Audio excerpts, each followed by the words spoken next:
Hey, you want to see something really scary? What's your favorite scary movie?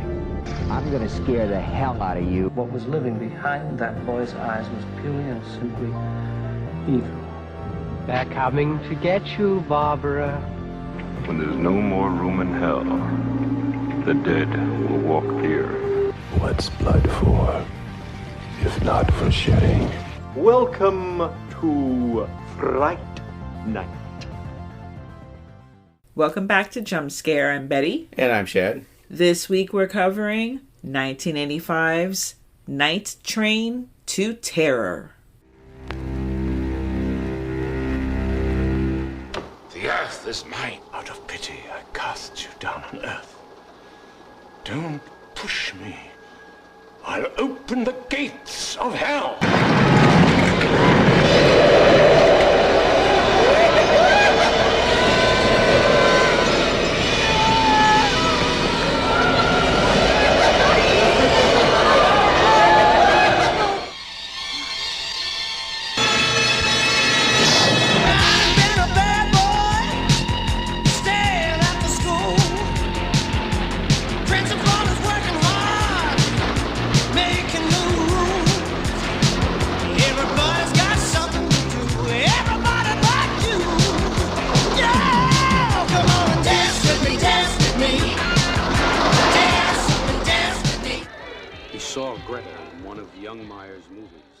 Say that 3 times.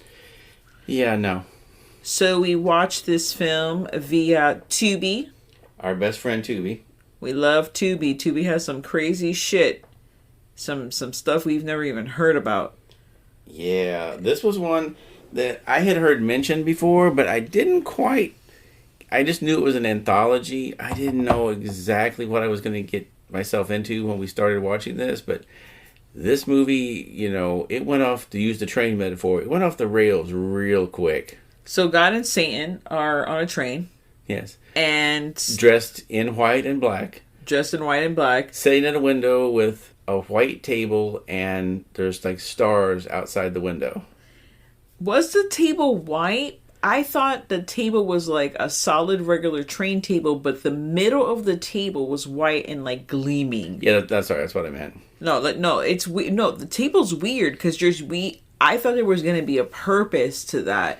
No, that's just how God the devil rolled on a train. Yeah, there was no purpose whatsoever. And then who was the night porter?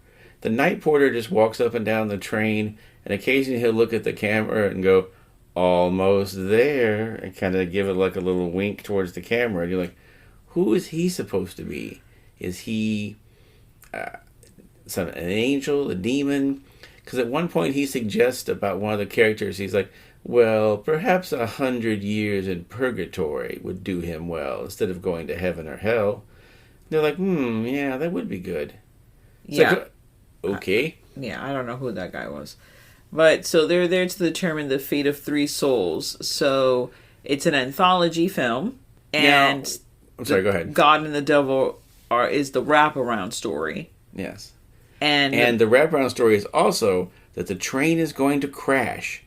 And what's going to happen to the souls of what appears to be the New Kids in the Block cover band from the 1980s that are just constantly breakdancing and singing pop songs at the front of the, quote, train, even though what the set they're on doesn't look like a train set. It just looks like someone filmed it inside of a trailer somewhere. I would say it was more like that breakdancing movie mixed with with Xanadu. Yeah, they were doing the Electric Boogaloo Xanadu. Yes, that's exactly what it was. Yeah. That's my favorite part of the movie, actually. So I was like, oh, okay. That's happening at the front of the train, and they're all discussing, like, well, what are we going to do about them while they're discussing these other people? And at one point, the devil even says, there's not a lot of musicians that go out of their way to praise you, so I don't know why you're even interested in these people. All the best bands are affiliated with Satan. Oh my gosh, okay. So Shad, give some insight on how we came with this anthology.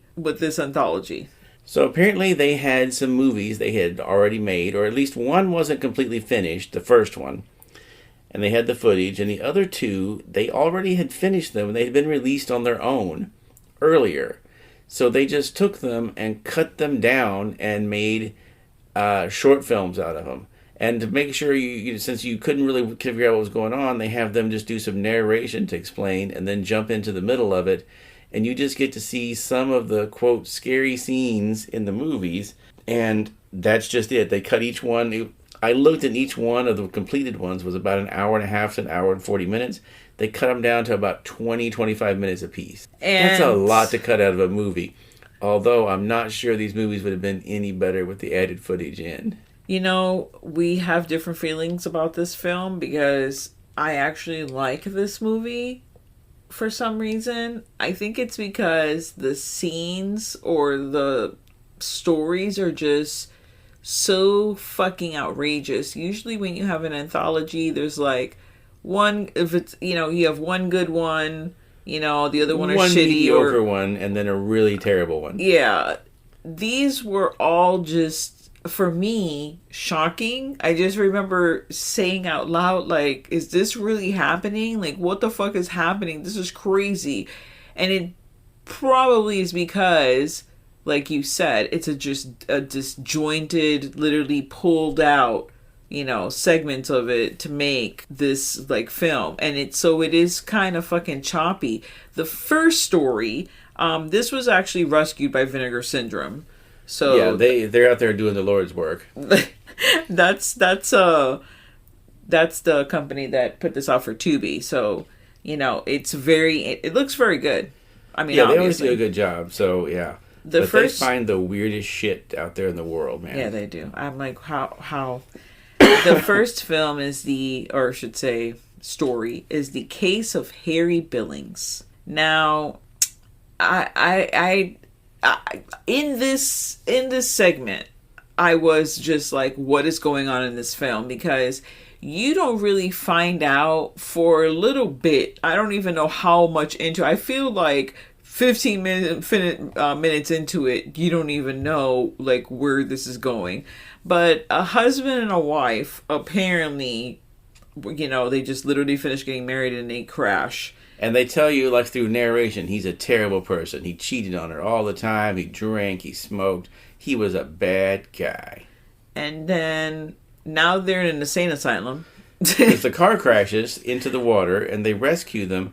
And somehow, instead of taking them to the hospital, they took them to the insane asylum where the doctors hypnotized the guy into being their guy who goes out and drugs people and tricks them to coming back to the hospital. And then with the women, wait, don't give it away so like right at the beginning. With the woman that was in the car who died, the wife, she's just laying like booty naked, strapped to a fucking stretcher in a damn like padded room. And then we never see her again. We don't know what happens to her. She's just booty naked. I'm like, why is she not wearing any clothes? I understand that she's dead because they did say she was dead. But why was she strapped down? I mean... Again, I feel like that's part that was cut out probably. Yeah, so that happened. And then now this guy, they like torture him. They literally like... do his mind to fucking do like their biddings. He's going out to bars and even to churches, drugging people, drugging women and occasionally a dude, and bringing them back to this place where... And it's like specific women. At first it's like blonde-haired women. Yeah. And they're bringing him back there, and Richard Mull, Bull from Night Court... Who I was like, is that Bull? Who, by the way, he also played the villain in The Sword and the Sorcerer. He's in almost every segment in this damn movie. Yeah. So they've got him in there, and he is... Every woman that comes through gets stripped naked and assaulted by Bull. And then they just get left in the asylum, and then eventually you find out that they're harvesting organs from these people, but yet... They still had the women all there in padded cells. So, you know, this, again, you don't really know what they've cut out. How many did they, like, send away, and how many did they keep? And then the female doctor, you find out, she's been drugging the guy, the husband from the car wreck. She's been drugging him into being her personal sex slave. She's just got him drugged up and is having sex with him every night. Now, this, not to cut you off, but I have to insert myself in this, no pun intended, that there are a ton of boobs in this segment. Yeah. I mean, there's like 10 to 12 breasts shown. Yeah, there's a lot, and Bull is fondling them all. Yeah, and they're all kinds of sizes, all different kinds of looks of women. Like, there was no, besides the blonde hair, and then they go on to brunettes. It was a lot to digest. And if you have listened to our podcast before, I'm all about the nudity from both sides. Like, I am like, this would make a classic horror film, I feel. You have to have some kind of nudity. That's just embedded in me from watching all these movies from the 80s, 70s, and 80s that have tits everywhere. Like, yeah, there's a ton of tits in this movie. So... all the segments, really. All the segments. Except for the last one. The first two segments are all about the boobs. Yes, all about the boobs. So, let's just say that shit goes awry. And of course, like in all things, what's gonna happen when you're in a sane asylum where you have money is being exchanged and it's a shit ton of money they're getting paid? Of course, the woman doctor is like, you know what? I have my sexy young boy toy. I'm gonna freaking kill the doctor because I don't need this guy. And I'm gonna steal his winning, like his part of the fucking money. Like, she takes him out and like lobotomizes him and the orderly, the other orderly besides Bull, the nurse, and they're just like in a padded room going crazy, you know, until obviously they get let out because, you know, Harry, the guy, he's done being a fucking zombie and fucking luring these women to their death. She forgot to give him a drug one night and it wore off, and then he suddenly had a case of, oh shit, I'm not doing the right thing here. So she tried to drug him again. It did not go well. She kind of ends up strapped down to the table, and they're like, I remember being doctor. I do surgery. That might be actual dialogue for the movie. I may have only paraphrased a little bit.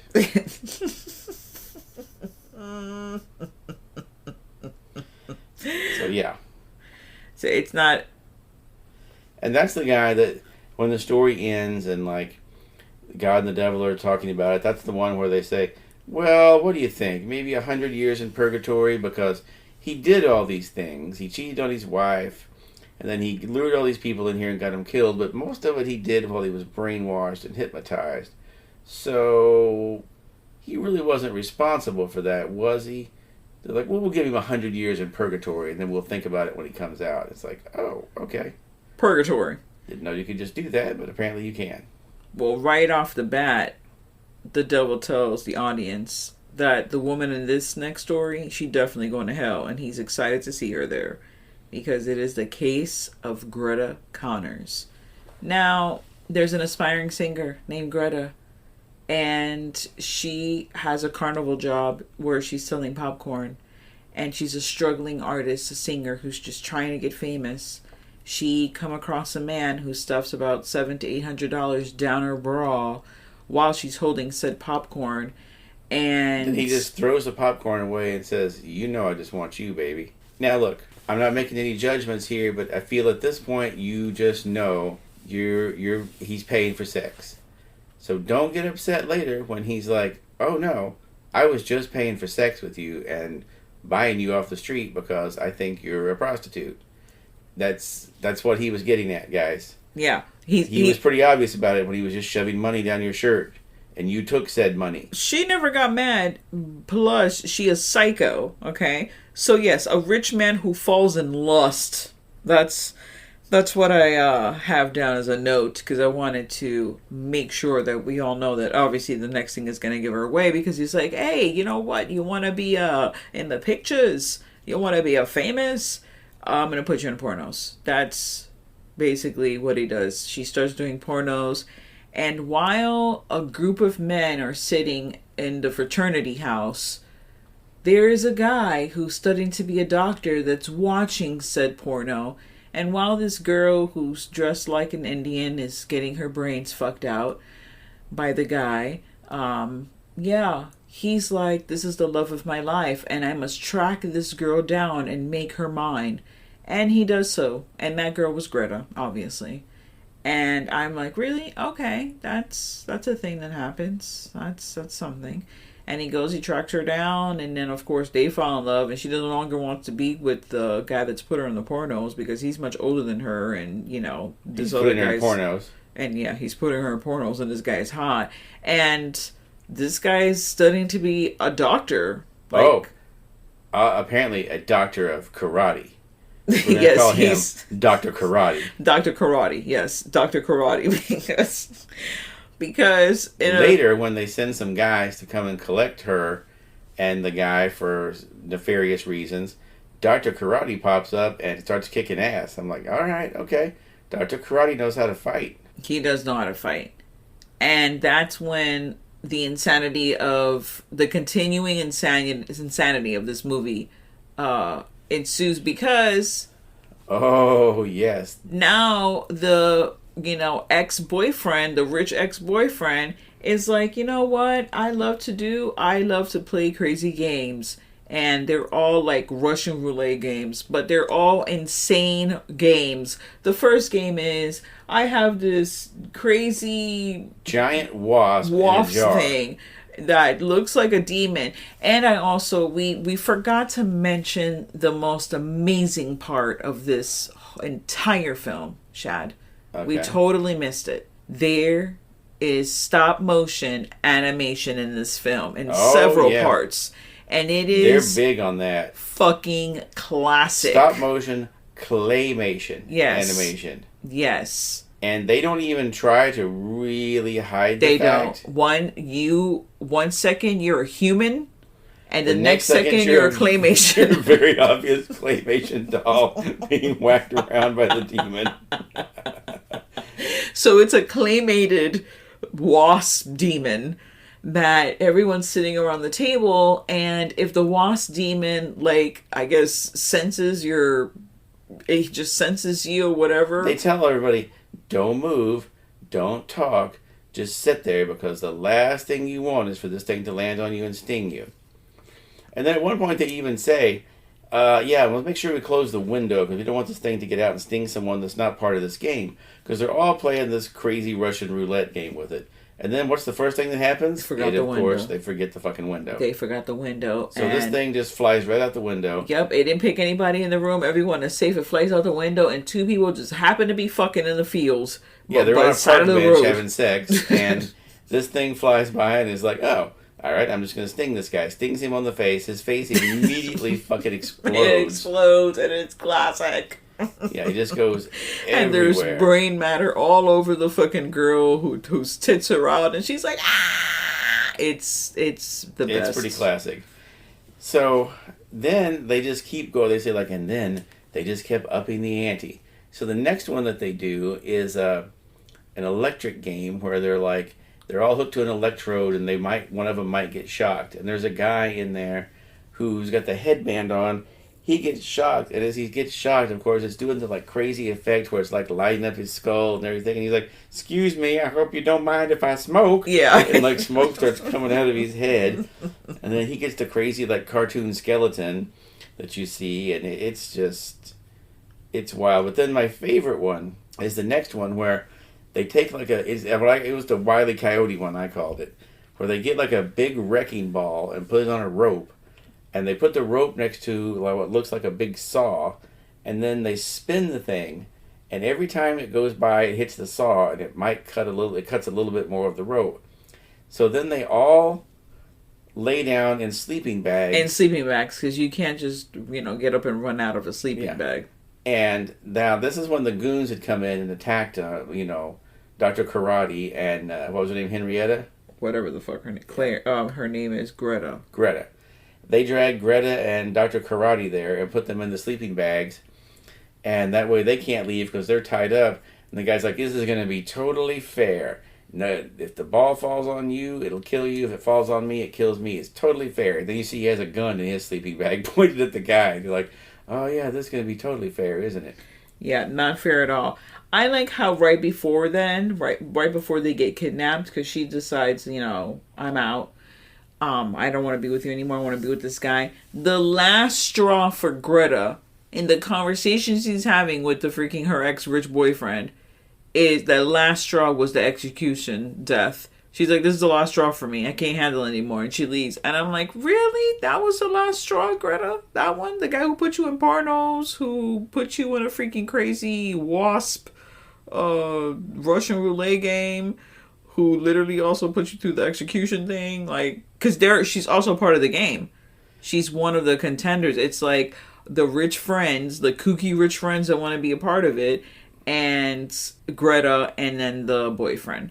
So yeah. That one was just, Greta obviously is going to hell, right? Even though he was like, I don't want to tear them apart. Well, he said, I'll take her, she should go to hell and he should go to heaven because he didn't do anything wrong. He was always just trying to help. And then it's like, well, I didn't really want to separate them. And you're like, what? Okay. That seems a little harsh there because, I guess she earned her trip to hell just like he earned his trip to heaven. So separate him. Leave him alone, guy. But yeah. That one, like I said, that was my favorite probably because it was just so crazy with like all the Wile E. Coyote death traps and the giant wasps in jars. And so then they're still trying to decide what they're going to do about the people on the train. Like, I don't know. That's when he says, like, the musicians really don't much like God. They're usually more into Satan. So then we go on to the next case, which was... the case of Claire Hansen. Now, she is married to... Bull again. Richard Mull is back in this one, and this time he's playing a guy who's written a book about there is no God, there is no devil, all religion is fake.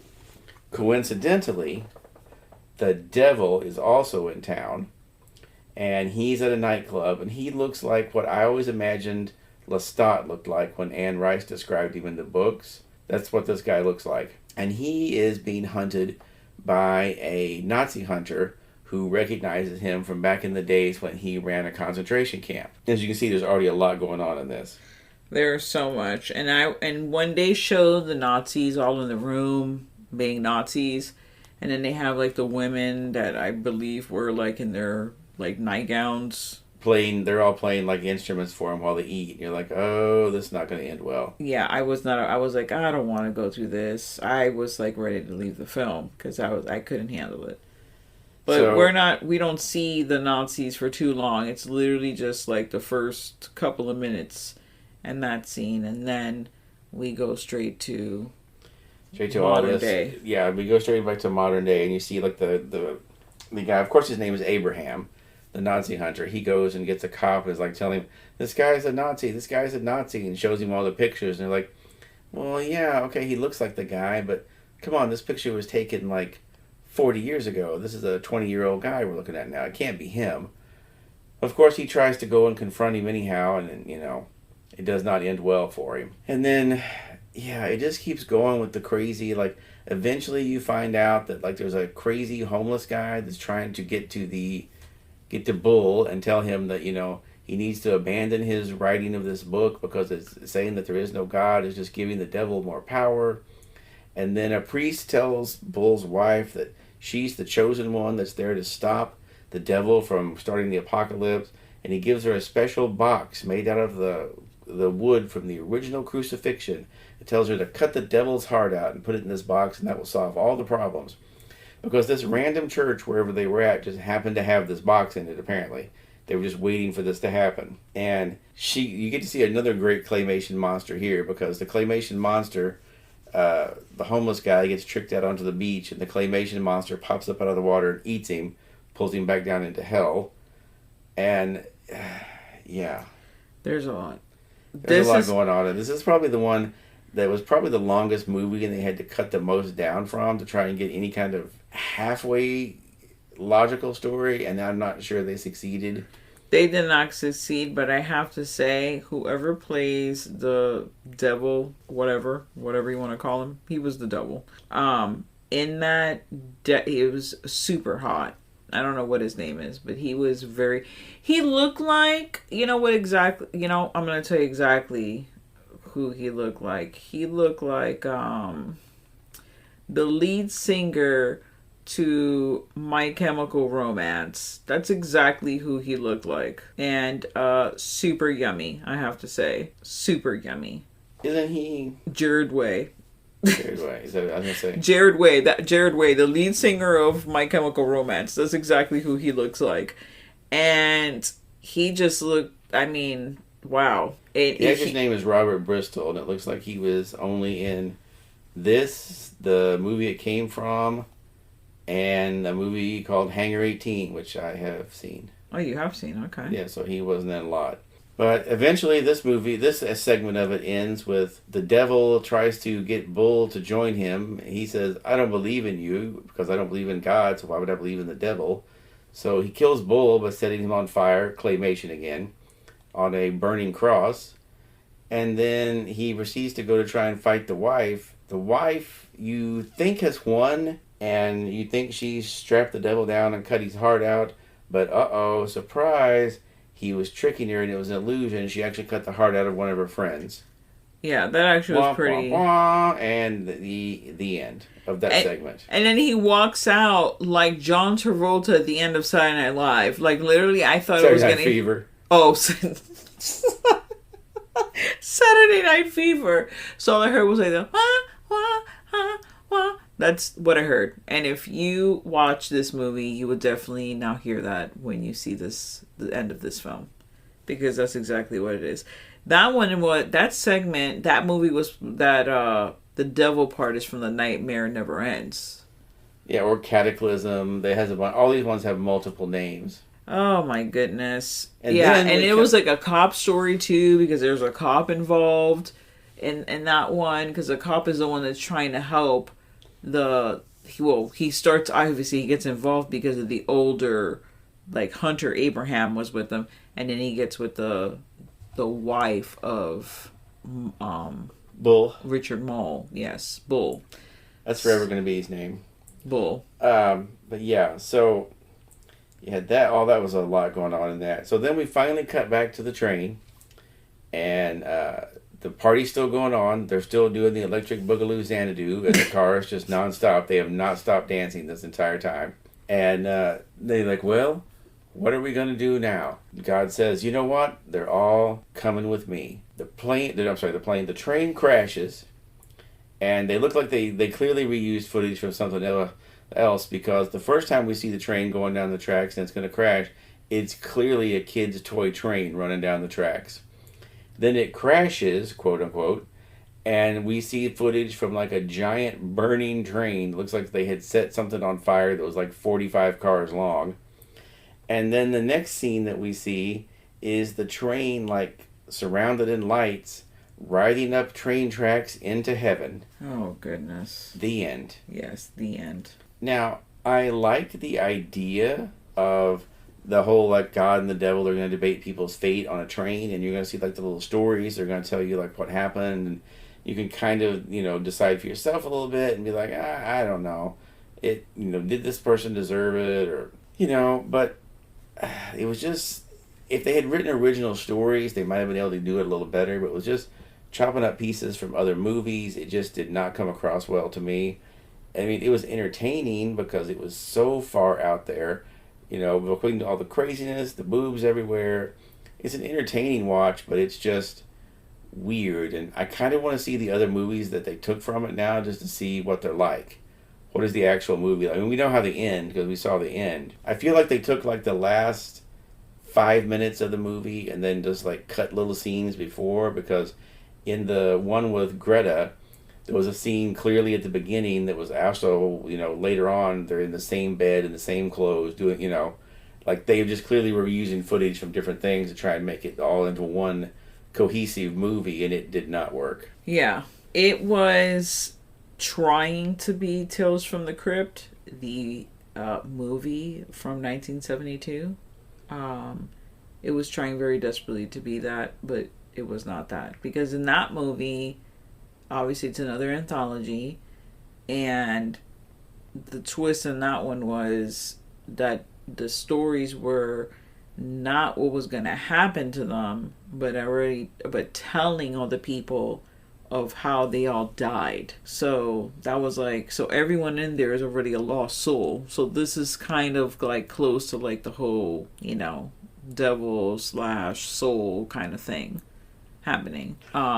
Yeah, I don't know. Like I said, I get the idea of it, and I like the idea of it. Yeah, but I'm like, it was kind of like, it was a failed attempt on that kind of like a twist on that idea, where it's like, you know, it's an interesting experiment, but I think it's just, you might have been able to do this with like, take like hour-long shows and cut them down a little bit, but I don't think you can do a whole hour-and-a-half movie and cut it down to 15 minutes and get anything cohesive out of it, you know? With the exception of how messy the last one was, because that one was kind of all over the place. They could have wrangled that in, but the stories are okay. They just need a little more structure to them. I like the concept of this like insane asylum using, you know, luring the girls in there and then using their body parts and selling them off to like schools and like places that like, you know, would use body parts and like arteries and organs and stuff like that. I like that. I also like the death game one.